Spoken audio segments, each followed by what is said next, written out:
Je suis obligé de partager cette histoire avec vous sans plus attendre.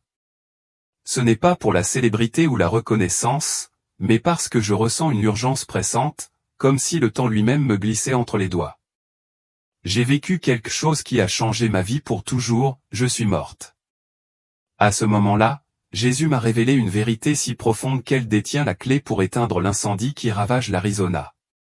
Je vous supplie de rester avec moi jusqu'à la fin de cette histoire, non pas pour moi, mais parce que je ne peux pas porter cela seul.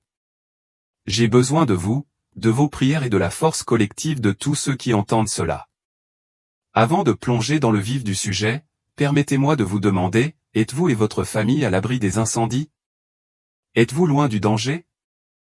Si vous lisez ceci en toute sécurité, je vous invite à prendre un moment pour prier. Priez pour ceux dont la vie a été bouleversée, pour les familles qui ont tout perdu et pour les pompiers qui risquent leur vie en première ligne.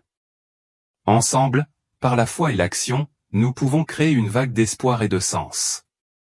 Cette histoire est le point de départ. Vous vous demandez peut-être pourquoi Dieu a choisi quelqu'un comme moi pour délivrer un tel message? Je me suis posé la même question d'innombrables fois.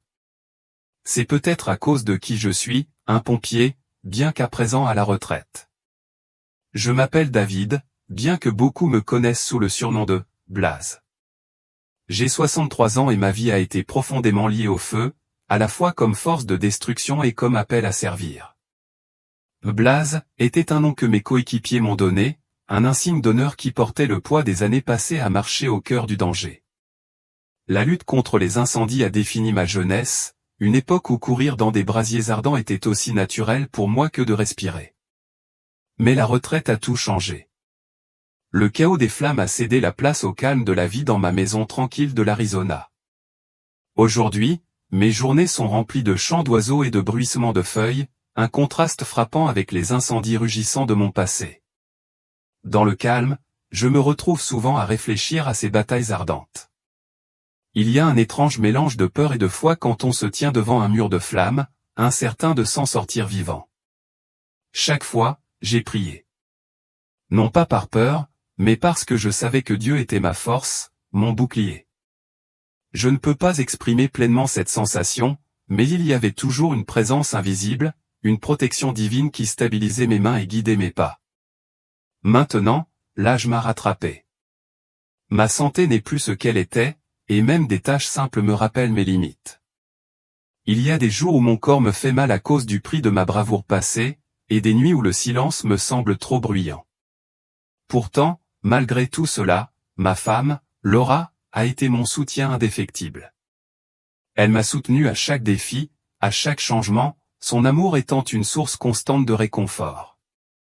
Dernièrement, cependant, une lourdeur inexplicable s'est installée sur moi. J'ai l'impression que quelque chose de monumental se profile à l'horizon, quelque chose qui nécessitera toute la foi que je possède. Ce ne sont pas seulement les réflexions d'un pompier vieillissant, c'est un appel dans mon âme, un appel que je ne peux ignorer.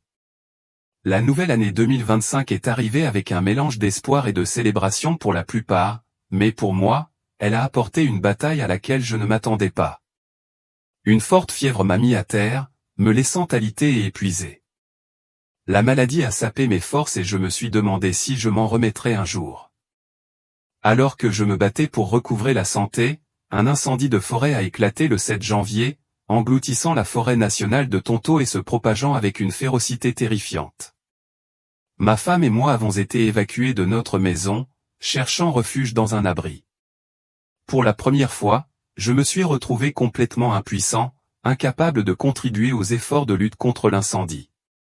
L'homme qui avait autrefois couru vers les flammes était maintenant assis comme un observateur impuissant, regardant la dévastation se dérouler. Alors que ma fièvre s'aggravait, quelque chose d'extraordinaire s'est produit. Dans la brume de la maladie, j'ai eu une vision à un moment si vif qu'il était aussi réel que le sol sous mes pieds. La pièce autour de moi s'est estompée, remplacée par une scène de feu ardent. Mais ce n'était pas un incendie ordinaire. Ce n'était pas le genre de feu que j'avais passé ma vie à combattre. Ces flammes étaient d'un autre monde, consumant tout sur leur passage sans chaleur ni fumée. Au milieu des flammes se tenait Jésus. Sa présence était écrasante, un mélange indescriptible de tristesse, de compassion et d'autorité. Son regard a croisé le mien, transperçant mon âme, en disant des volumes sans un seul mot. Autour de lui, le feu semblait vivant, comme s'il portait un message trop profond pour les mots humains. À ce moment-là, j'ai ressenti une vérité si profonde qu'elle m'a bouleversé au plus profond de moi-même. C'était à la fois un avertissement, un appel à l'action et une révélation. Même si je ne comprenais pas encore tout à fait, je savais une chose, c'était un message que je devais partager et je ne pouvais plus me permettre d'hésiter. Puis, au milieu d'un rêve agité, je me suis réveillé en sursaut, à bout de souffle. Ma fièvre était incessante et chaque instant qui passait me laissait un peu plus épuisé. L'inconfort était accablant, un poids implacable pesait sur moi. Quelques heures plus tard, j'en ai appris davantage sur l'incendie qui ravageait l'Arizona. Bien que la cause et l'étendue des dégâts restaient inconnus, un lourd sentiment de terreur emplissait l'air.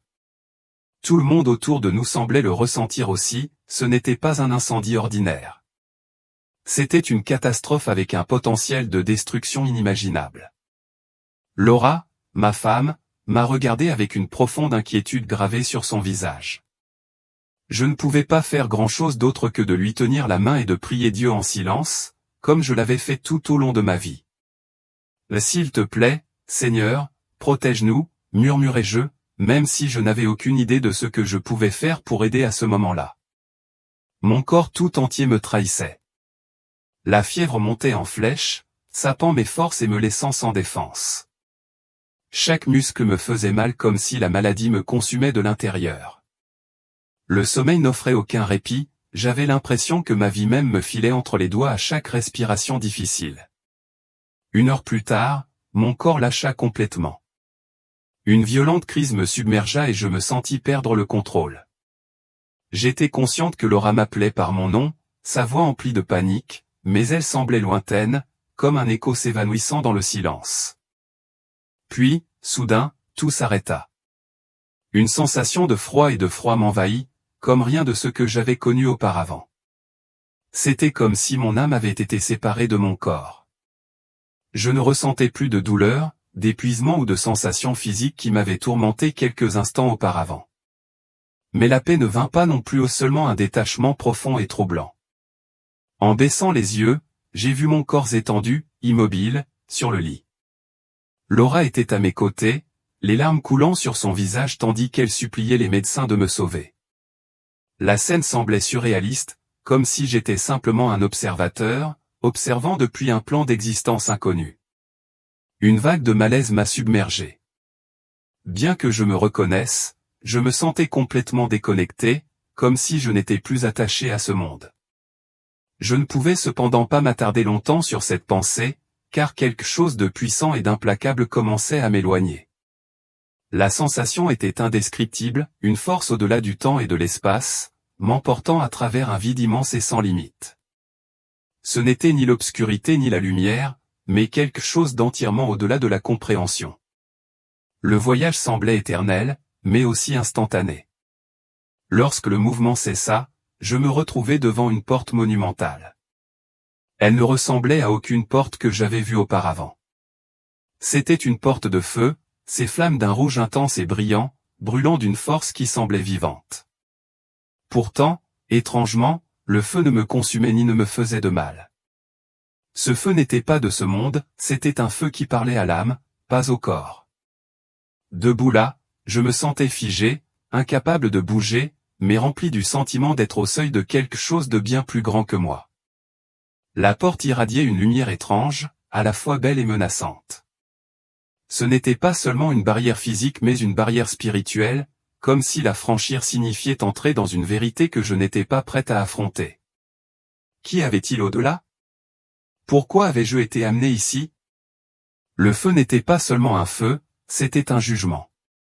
Un feu qui ne détruisait pas, mais révélait et purifiait, brûlant tout ce qui était indigne.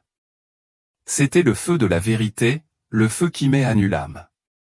Alors que je me tenais là, paralysé, la porte commença à briller plus fort. De la lumière émergea une silhouette, que je reconnus immédiatement. C'était lui. Le Seigneur Jésus se tenait devant moi, sa présence rayonnant d'un amour et d'une autorité si puissants qu'ils étaient presque écrasantes. Sa lumière brillait d'un éclat que je pouvais à peine comprendre, et pourtant elle ne m'aveuglait pas. Elle m'enveloppait de paix et de révérence. Quand il parla, sa voix résonna non seulement dans mes oreilles mais dans les profondeurs de mon être. C'était une voix qui portait à la fois une puissance incommensurable et un amour sans limite. L'humanité s'est détournée de la foi, est devenue arrogante et m'a renié. C'est pourquoi ces événements douloureux se sont produits. La flamme est un signe, un avertissement de jugement. Mais il est encore temps de revenir en arrière, encore temps de se retrouver. Ces paroles ont transpercé mon cœur comme une lame, mais elles étaient tempérées par la compassion et le pardon. Je pouvais sentir la profondeur de la miséricorde qu'il offrait à ceux qui étaient prêts à se tourner vers lui. Des larmes coulaient sur mon visage alors que quelque chose au plus profond de moi se brisait et se reconstruisait en même temps.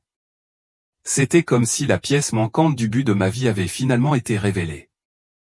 Avant que je puisse demander quoi que ce soit, une image obsédante et vivante est apparue devant mes yeux, une image que je garderai avec moi pour toujours. J'ai vu des foules de gens, vêtus de vêtements élégants, rassemblés sur une immense place ornée de symboles sacrés. Des croix se dressaient hautes, symboles inébranlables de la foi qui avait guidé l'humanité pendant des millénaires. Mais au lieu de les révérencier, ils ont brisé ces croix, détruisant les symboles sacrés avec une malice délibérée. Ces personnes se moquaient de la foi, la rejetant comme une relique désuète inadaptée au monde moderne. Une douleur et un chagrin profond ont saisi mon cœur pendant que je regardais. Ils étaient riches en biens matériels, en statut et en influence, mais ils rejetaient les fondements les plus vitaux de l'existence humaine, l'amour, la paix et la grâce de Dieu. La vision a changé et j'ai vu une vague d'obscurité déferler sur les villes et les villages, dévorant l'humanité. Ce n'était pas une obscurité métaphorique, c'était une force vivante, malveillante qui consumait les cœurs et les âmes, les aveuglant aux vérités éternelles. Elle effaçait la foi, éteignait la lumière et laissait derrière elle le désespoir et le vide. L'anxiété m'a rongé lorsque j'ai vu une carte se dérouler devant moi. Le monde entier était englouti dans cette ombre. L'Arizona, un État où j'avais passé mes années à sauver des vies en tant que pompier, se noyait dans une obscurité oppressante qui étouffait toute trace de lumière. Les incendies que j'ai vus n'étaient pas des flammes ordinaires. C'étaient des manifestations de jugement, des punitions nées de l'arrogance et du péché collectif. Ces incendies ne consumaient pas seulement des structures physiques, ils ont dévoré des âmes, laissant derrière eux un vide bien pire que la mort. Au milieu de ces flammes, j'ai vu des pompiers, des hommes et des femmes forts et résilients, comme ceux que j'avais côtoyés autrefois ou luttaient désespérément contre l'enfer. Ils ont utilisé de l'eau, du sable et tous les outils à leur disposition, mais les flammes ont tout consumé, y compris leur espoir. Leurs efforts ont été vains et ils sont devenus comme des fantômes, des ombres d'eux-mêmes, poursuivant une force inarrêtable. Une vague de désespoir m'envahit. Je repensais à ma jeunesse, lorsque j'avais résisté face à des incendies dévastateurs, confiant en ma force et en ma détermination. Mais maintenant, confronté à ce feu inextinguible, je me sentais impuissant. Je n'étais plus un héros, juste un vieil homme frêle, regardant impuissant la destruction consumer le monde que j'aimais. Puis, sa voix se fit entendre à nouveau, calme mais autoritaire, pleine d'amour mais aussi d'avertissement solennel. Cette flamme n'est pas du monde matériel. Elle est née de l'incrédulité, de l'orgueil et du péché accumulés au fil des générations. Seul le repentir et la foi peuvent l'éteindre. Ces paroles me frappèrent comme un coup de tonnerre, me secouant jusqu'au plus profond de moi-même. Mon esprit bouillonnait, parcourant les péchés et les échecs de l'humanité. Se pourrait-il que notre arrogance collective et notre rejet de la grâce nous aient amenés à ce point? Ces incendies étaient-ils une punition, ou un avertissement final et désespéré? Je me demandais, comment pouvons-nous éteindre ces flammes? Comment pouvons-nous sauver ceux qui sont pris au piège dans l'obscurité, inconscients du danger qui les guette? Le vide en moi s'est accru, faisant écho au désespoir que je voyais dans les flammes. Ces feux ne se contentaient pas de consumer la vie, ils dévoraient l'espoir lui-même, ne laissant que des cendres dans leur sillage. Une prise de conscience s'est faite jour en moi, aucun effort humain, aucun outil ni aucune force ne pouvait éteindre ces flammes. Seul un repentir sincère, un retour sincère à la foi, pouvait arrêter la destruction. Même si la peur et le chagrin m'envahissaient, une petite braise d'espoir a commencé à briller. Y avait-il encore du temps? L'humanité pouvait-elle changer de cap? Et pouvais-je, dans ma faiblesse, jouer un rôle dans cette transformation? Le Seigneur continuait à me montrer des scènes déchirantes, chacune plus angoissante que la précédente. J'ai vu d'innombrables âmes prises au piège dans l'obscurité, consumées par des flammes éternelles. Elles criaient d'angoisse, leurs cris perçant le vide, mais personne ne leur venait en aide.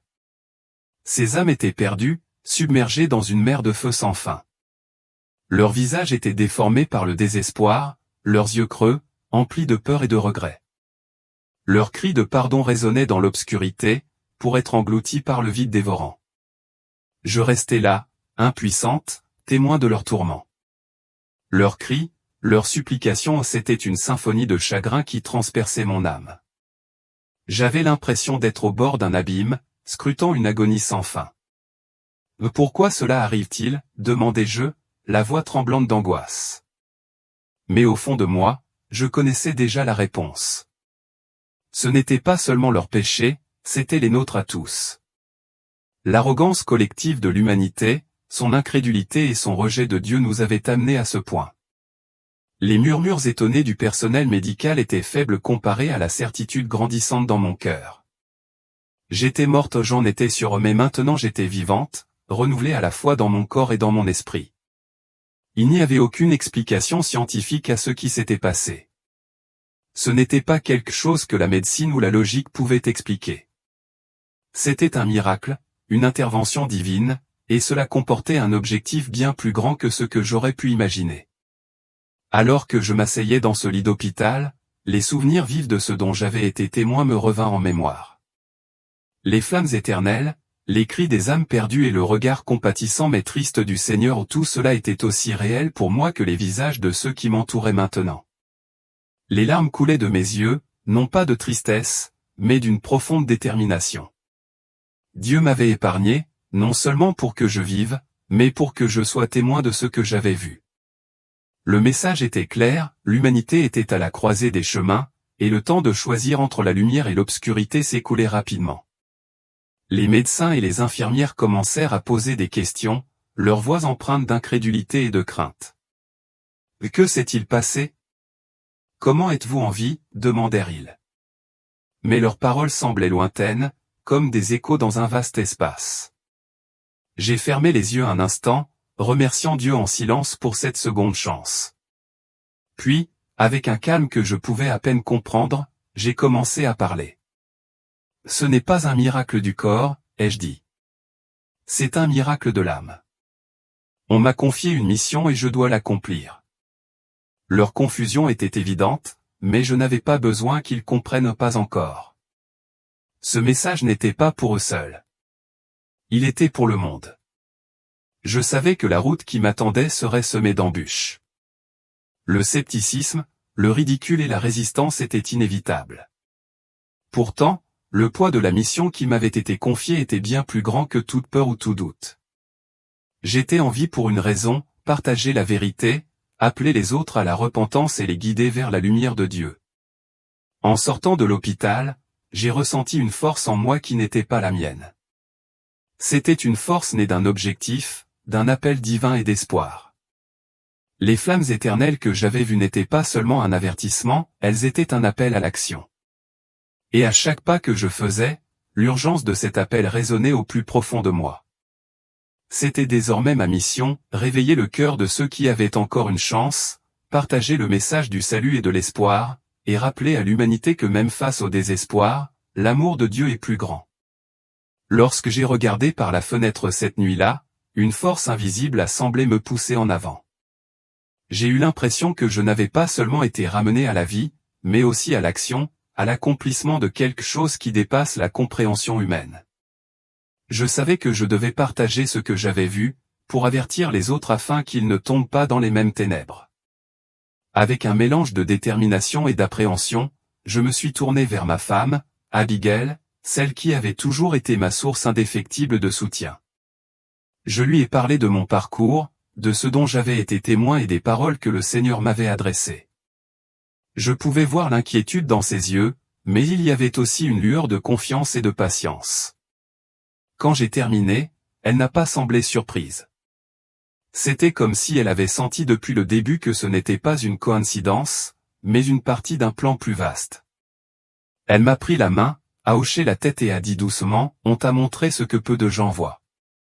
Maintenant, tu dois le partager.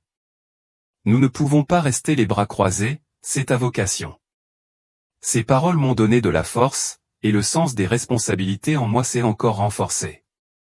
Je ne pouvais pas rester silencieuse sur ce que j'avais vécu.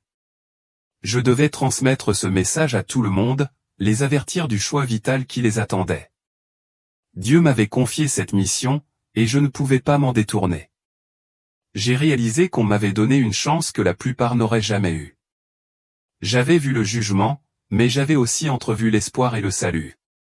Si je ne partageais pas ce message, si je ne faisais pas tout ce qui est en mon pouvoir pour arrêter ce feu, je ne pourrais pas vivre avec moi-même. Le lendemain matin, j'ai commencé à rencontrer autant de personnes que possible. À ma grande surprise, je ne me sentais plus fatigué ni faible, même après avoir traversé l'ombre de la mort. Une force que je n'avais jamais connue auparavant remplit mon corps et mon âme, comme si chaque fibre de mon être était alimentée par un dessein divin. J'ai partagé mon histoire avec tous ceux qui étaient prêts à m'écouter. J'ai parlé du feu inextinguible et du jugement auquel l'humanité serait confrontée si elle ne revenait pas au Seigneur. Ce n'est pas un feu ordinaire, leur ai-je dit. C'est la colère de Dieu. Elle ne peut être éteinte par l'eau, le sable ou aucun outil humain. C'est une conséquence de notre incrédulité, de notre orgueil et de nos péchés. Au début, les gens m'ont regardé avec des yeux sceptiques, rejetant mes paroles comme les divagations d'un homme accablé par la peur ou le traumatisme. Ils pensaient que les incendies en Californie n'étaient qu'une autre catastrophe naturelle que les pompiers maîtriseraient bientôt. Ils s'accrochaient à leurs hypothèses, refusant de voir au-delà de la surface des événements. Mais à mesure que les flammes se propageaient et s'intensifiaient, leurs doutes commençaient à vaciller. Le feu défiait tous les efforts humains pour le contenir. Les hélicoptères, les largages d'eau et les autres moyens de lutte contre l'incendie semblaient impuissants face à la fureur inexorable des flammes. Elles ont tout dévoré sur leur passage, réduisant en cendres des quartiers et des villes entières. J'ai vu dans leurs yeux la prise de conscience naissante, la vérité troublante que ce n'était pas une catastrophe ordinaire. C'était quelque chose qui dépassait de loin la compréhension et le contrôle humain. C'était un message divin, un avertissement à un monde égaré. Au milieu de ce chaos, quelque chose d'inattendu a commencé à se produire. Quelques personnes qui m'avaient traité de délirant ont commencé à m'approcher avec une curiosité sincère. Ils ont commencé à me poser des questions sur la foi, la repentance et les flammes éternelles dont j'avais été témoin. Lentement, ils ont ouvert leur cœur et nous avons prié ensemble. Ces moments ont été profonds. Ce qui avait commencé comme des conversations dispersées s'est transformé en prières partagées et en espoir collectif. J'ai vu la foi s'enflammer dans les âmes de ceux qui avaient été sceptiques. Ils ont non seulement écouté, mais ont également commencé à agir. Ils ont partagé l'histoire avec leurs amis et leurs familles, diffusant le message de la repentance et de la nécessité de revenir à Dieu. J'ai réalisé que je ne racontais pas seulement mon histoire, j'aidais les autres à ressentir la vérité de ce que j'avais vécu. Leur foi retrouvée est devenue une source de lumière au milieu des ténèbres. Avec chaque prière, chaque conversation et chaque acte de repentir, l'espoir a commencé à grandir. De plus en plus de personnes se sont jointes à nous, chacune ajoutant sa voix au message. Ce qui a commencé comme le témoignage d'un seul homme est devenu un mouvement. Ensemble, nous avons commencé à reconstruire non seulement notre communauté, mais aussi la foi qui avait été perdue. Mais alors même que cet espoir grandissait, le feu faisait rage, consumant tout sur son passage. Notre ville était enveloppée de ténèbres, non seulement à cause de la fumée et des cendres, mais aussi à cause de la douleur et du désespoir qui remplissaient le cœur des gens. C'était comme si nous étions au bord d'un abîme, où tout espoir semblait disparaître. Pourtant, dans ce moment sombre, j'ai ressenti une profonde certitude, le feu pouvait être arrêté, non par l'effort humain, mais par la foi. Le message de Dieu était clair. Seul le repentir et le retour à lui pouvaient éteindre les flammes éternelles. Son amour était toujours là, offrant le salut à ceux qui feraient demi-tour. Mais il a également mis en garde contre les conséquences désastreuses de la persistance dans l'incrédulité et l'orgueil. Je me tenais au milieu des ruines, mais mon âme était remplie d'espoir. J'ai prié pour que ceux qui m'entouraient, ceux qui avaient entendu mon histoire, reconnaissent la vérité et agissent. Ce n'était pas la fin. C'était l'occasion d'un nouveau départ, d'un renouveau de la foi et de l'esprit. Maintenant, plus que jamais, je vois l'urgence de diffuser ce message. Nous ne pouvons pas rester les bras croisés pendant que les flammes de la destruction font rage. J'appelle chaque personne, chaque famille et chaque communauté à s'unir dans cette mission. Partagez l'histoire. Partagez la vérité. Faites savoir au monde que le salut réside dans la repentance et la foi. Si nous n'agissons pas, les flammes dont j'ai été témoin ne seront que le début d'un désastre bien plus grand, qui consumera non seulement nos corps mais aussi nos âmes. Mais je crois aussi au pouvoir d'un seul cœur transformé. Si chacun de nous transmet ce message à un autre, une vague de réveil se répandra dans toute l'humanité. C'est l'appel à l'action. Ensemble, nous pouvons nous tourner vers Dieu, éteindre les flammes et entrer dans sa lumière du salut. J'ai vu ce qui nous attend si nous ne changeons pas nos habitudes. J'ai traversé le feu, pas seulement le feu de la destruction, mais les flammes éternelles du jugement qui attendent ceux qui rejettent la vérité. Ceci n'est pas un simple avertissement, c'est un appel à l'action. Le feu dont j'ai été témoin ne ressemble à aucun autre feu connu de l'homme. Il est alimenté par l'orgueil, l'incrédulité et les péchés de l'humanité. Il consume non seulement les corps mais aussi les âmes, laissant derrière lui le désespoir et le vide. Pourtant, même au milieu des flammes, j'ai vu de l'espoir, un chemin vers le salut pour ceux qui s'humilient, se repentent et reviennent à Dieu.